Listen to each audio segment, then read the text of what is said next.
이번 발표는 민간 기업에서 ESG 경영을 어떻게 적용하고 운영하는지 한국사내변호사회 ESG 분과 이사로 계신 유윤규 변호사님께서 발표해 주시겠습니다. 박수로 모시겠습니다. 네, 안녕하세요. 류윤규입니다. 민간 기업 ESG 경영 적용 사례랑 트렌드에 대해서 발표드리겠습니다. 기본적으로 민간 기업들은 수출을 많이 하거든요. 뭐 휴대폰이든 반도체든 자동차든 철강이든 해외, 특히 유럽이나 미국은 빠질 수 없는 시장이고요. 그렇기 때문에 해외 현황이 굉장히 좀 중요합니다. 그래서 주요 국가 및 국제기구 중심으로 해서 최근에는 공시 표준화 트렌드가 엄청 세게 불고 있거든요.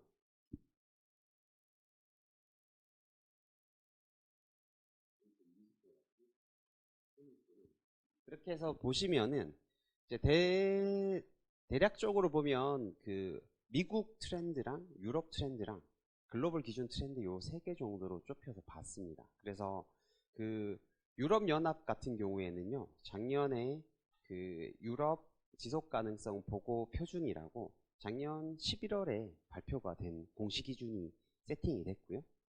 미국 같은 경우에는 이제 기후 관련 공개 지침, 뭐 공시 의무라고 해서 미국 증권거래위원회에서 또 내세운 공시 기준이 작년 3월쯤에 오픈됐고요. 그 다음에 IFRS에서도 국제적으로 지속 가능성 표준 보드에서 국제기구에서 어쨌든 S1, S2에 대해서 이렇게 공시 기준을 세팅하고 있는데, 뭐 제일 최근에 세팅된 유럽 연합 쪽을 보면은 거의 뭐 그냥 미국 쪽과 IFRS 쪽에서는 죄송합니다.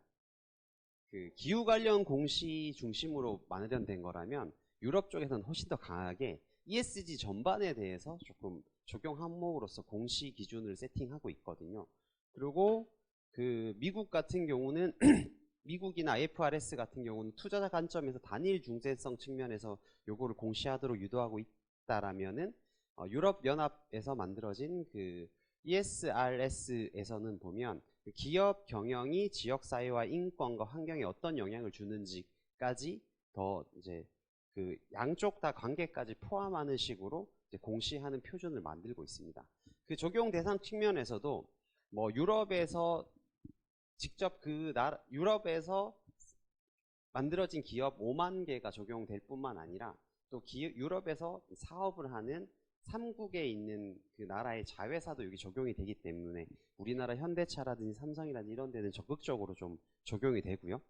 심지어 이제 2025년부터 그다음에 뭐 미국의 기후 관련 공시 기준은 2024년부터 이런 식으로 점점 더 이제 공시 표준화가 확대가 되고 있고, IFRS도 보면은 이거는 좀 약간 공고안이기 때문에 각 나라가 알아서 적용을 시키는 거지만, 그렇지만 받아들이는 나라들이 우리나라의 주요 교역국인 경우에는 어떤 나라가 이거를 공시로 받아들여서 직접적으로 표준을 쓰느냐에 따라서 우리나라 기업들의 이제 전략이라든지 방향성이 좌지우지되는 그런 좀 파워풀한 이런 규제 환경이 지금 굉장히 많이 이제 활성화되고 있는 상황입니다. 여기에 더 한 발 더 떠서 아마 EU CBAM이라고 탄소 국경 조정 제도라고 해서 나라마다 탄소 배출 규제가 느슨한 나라가 있고 빡빡한 나라가 있을 거예요. 근데 탄소 배출 규제가 느슨한 나라에 있는 그런 철강이라든지 알루미늄이라든지 뭐 이런 수소나 이런 생산품들이 유럽에 들어올 때 아마 느슨한 나라에서 내지 않았던 비용에 대해서 EU에서 직접 거두려는 제도입니다. 그러니까 또 하나의 관세 역할을 하는 거죠. 그래서 우리나라는 뭐 포항제철도 있고 현대제철도 있고 철강 쪽에 되게 나라들이 글로벌 기업들이 많잖아요. 자동차부터 반도체까지. 그래서 직접적으로 이런 탄소 국경세라고도 표현하는데, 탄소 배출에 따라서 이렇게 해서 하나의 무역 장벽으로 이제 적용될 수 있는 소지도 지금 현재 이제 이게 바로 이제 발효됐기 때문에 아마 2025년까지는 등록만 하도록 되어 있고 2026년부터 직접적으로 이렇게 세금을 거두는 식으로 진행이 되거든요. 그래서 기업 입장에서는 공시도 해야 되고 수출해서 좀 먹고 살려고 하다 보면 이렇게 해서 관세와 같은 그런 세금 명목의 돈도 내야 되고 뭐 이런 식으로 그 여러 가지 글로벌적인 난항에 처해져 있는 상황입니다. 그래 이러다 보니까 우리나라 이제 관계부처라든지 이제 중기부 이런 데서도 이제 ESG 인프라 고도화 방안도 마련하고 그래서 이제 중소중견기업 ESG 경영 지원 강화 꼭지로 어떻게 하면 중견 중소기업들한테 교육하고 컨설팅하고 또 비용을 백업할 수 있을까 이런 부분에 대한 방안도 마련되고 있고요. 심지어 올해 5월 16일 날 중소기업 사업전환 촉진에 관한 특별법이 있는데요. 이 법은 원래는 기업이 망하고 새로운 사업을 시작하는 것은 굉장한 로스가 생기기 때문에 그렇게 하지 않고 사양산업을 약간 선진산업으로 바꾸는 그런 중소기업에게 혜택을 주는 법인데 여기서 ESG를 위해서 뭔가 또 전환하는 기업도 포함해서 혜택을 주겠다. 뭐 금리 혜택에 대출을 주도하고 그다음 자금 지원을 하고 컨설팅 하겠다라는 법인데 8조에 명확하게 ESG를 뭔가 더 하려는 기업, 중소기업에게도 지원하겠다라고 이렇게 법령에서 이렇게 박혔습니다. 그래서 글로벌 대외 환경에 따라서 뭐 국내에서도 정부 중심으로 해서 중소기업들을 이제 끌고 가기 위한 방안들을 마련하고 있는 상황이긴 한데요. 현실적으로 근데 글로벌로 변화하는 속도가 워낙 빠르다 보니까 아직까지는 좀 미진한 상황이긴 합니다. 이런 상황에서 뭐 우리나라 4대 그룹 하면 삼성, 뭐 LG, SK, 현대차 그룹 될 텐데 그 기업들과 그 기업들의 협력사들이 어떤 식으로 이제 ESG 대응을 하고 있는지 공급망 관리를 하고 있는지 간단하게 좀 설명을 드리도록 하겠습니다. 삼성전자 같은 경우는 뭐 국내 굴지의 1위 기업 같이 협력사들 대상으로 이제 동반성장 프로그램을 돌리고 있습니다.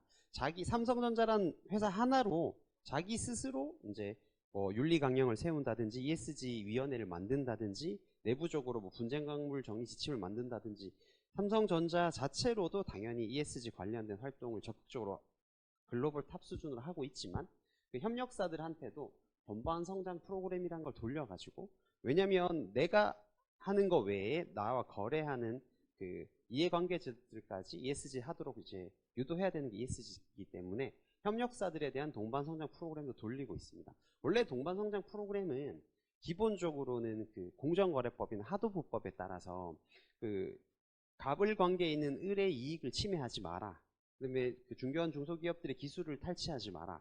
그다음에 중소중견기업들의 이익을 뺏지 말고 같이 뭔가 기술 개발했거나 개선했으면 그걸 쉐어해라 이런 개념이었는데 이 개념을 아예 ESG적으로 돌려가지고 원래 이전에 이제 검정색으로 표현된 부분들은 원래 삼성이 기존에 해오던 동반성장 프로그램인데 빨간색으로 좀 체크한 부분이 ESG 부분이 대폭 강화된 부분입니다. 그래서 온실가스 감축이라든지 공급망 실사법 대응이라든지 이런 부분에 대한 적극적인 교육 지원, 그 다음에 이제 탄소가 많이 나오면 안 되니까 어떻게 탄소를 안 나오도록 공장 운영을 최적화할 수 있는지 그런 지원도 하고요.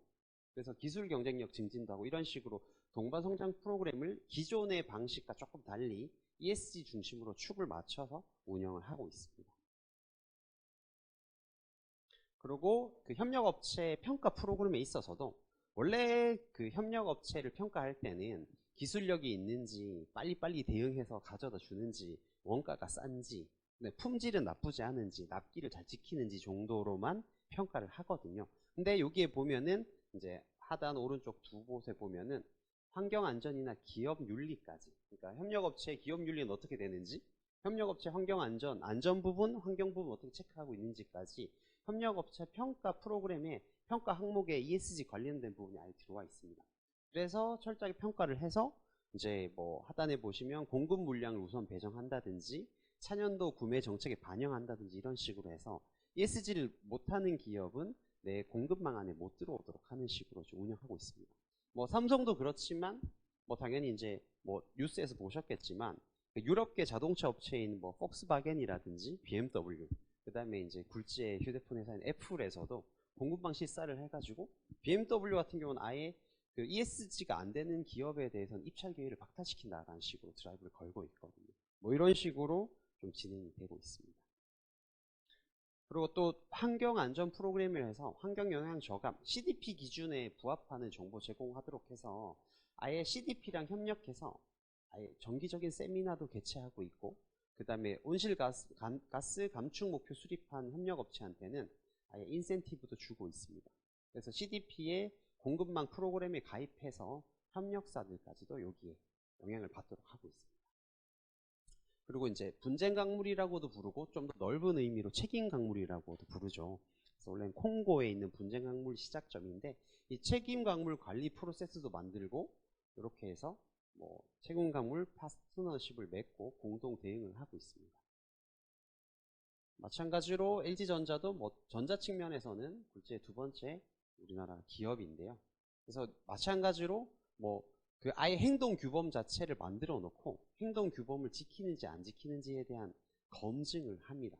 그래서 그 책임 있는 비즈니스 연합 RBA 행동 규범에 따라 가지고 보시면 뭐 근로자 인권 존중, 안전한 작업 환경, 환경 친화적 사업장 관리, 기업 윤리 준수, 합법적 원자재 취득, 경영 시스템 이렇게 해서 요거에 따라 가지고 뭐 아예 이제 이행을 검증하고요. 요 행동 규범을 지키고 있는지 그리고 리스크, ESG 리스크에 대해서 3자 인증 심사를 해서 해외 법인까지 ESG 관리 역량에 대한 적합성을 검증하고 있습니다. 마찬가지로 그 LG전자도 뭐 트윈스 클럽이라고 협력회가 있고 아까 삼성이 진행했던 동반성장 관리 프로그램을 유사하게 거의 동일하게 운영하고 이제 그 결과물을 바탕으로 물량을 내년에 더 준다든지 협력사 평가를 조금 더 좋게 주는 식으로 유도를 하고 있습니다. 마찬가지로 SK텔레콤 같은 경우는 실은 뭐 제조업체는 아니잖아요. 국내 어떻게 보면 휴대폰 통신업체인데 이 업체조차도 보면 이제 뭐 기치를 다양한 환경 변화 대응 및 함께 만드는 미래의 지속 가능한 상생 협력 실천을 모토로 해가지고 의사결정 기구를 만들어서 이렇게 운영을 하고 있고요.